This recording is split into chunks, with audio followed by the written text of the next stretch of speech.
اللہ الرحمن الرحیم قل ان صلاتي ونسكي ومحياي ومماتي للہ رب العالمین لا شریک له وبذلک امرت وانا اول المسلمین۔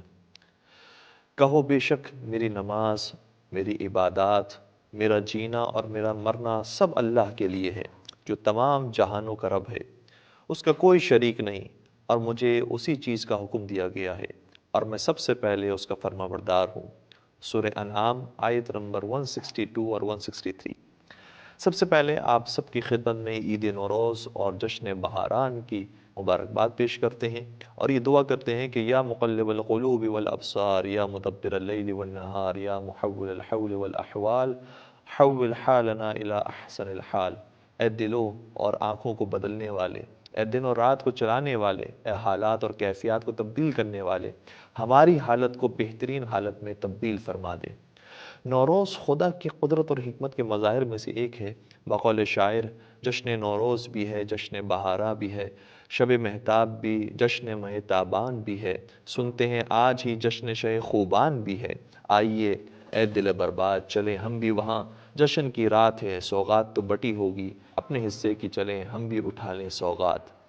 موسم بہار میں ہم خدا کو ظاہری آنکھوں سے دنیا کے ہر گوشے میں محسوس کرتے ہیں، اور اسی طرح ہماری زندگی کے ہر گوشے میں بھی خدا ہمیں محسوس کرنا چاہتا ہے۔ یہ ہے محیای و مماتی للہ رب العالمین کا مطلب، یعنی توحید کو نہ صرف انفرادی عبادات میں موجود ہونا چاہیے بلکہ تمام اجتماعی اور سماجی اور سیاسی مسائل میں بھی موجود ہونا چاہیے۔ ہم نے بعض توحیدی موضوعات کو صرف انفرادی مسائل میں محدود کر لیا ہے، لیکن اسلام جس توحید کی طرف دعوت دیتا ہے وہ صرف انفرادی مسائل اور انسان کو انفرادیت کے اندر محدود کرنے کا نام نہیں ہے۔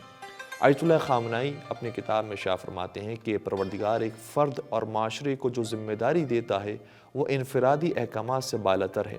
وہ احکامات جو اللہ اپنے بندوں کو دیتا ہے وہ اہم ترین، عمومی ترین، کلی ترین، بنیادی ترین اور اولی ترین احکامات ہیں، جیسے معاشی نظام کیسا ہونا چاہیے، اسلامی معاشرے کا داخلی اور خارجی نظام کیسا ہونا چاہیے، اسلامی حکومت کیسے قائم ہونی چاہیے، اور حاکم اور عوام کی ذمہ داریاں اور حقوق کیا ہونے چاہیے۔ امام خمینی رحمۃ اللہ علیہ فرماتے ہیں کہ فقیہ کی ولایت کا معاملہ مجلس خبرگان کی طرف سے پیدا کرنا نہیں ہے، بلکہ فقیہ کی ولایت خدا کی طرف سے پیدا کی گئی چیز ہے۔ اس کی بنیاد قرآن کے ساتھ زندگی گزارنے میں ہے، اور اس طرح ایک توحیدی معاشرہ وجود میں آ سکتا ہے۔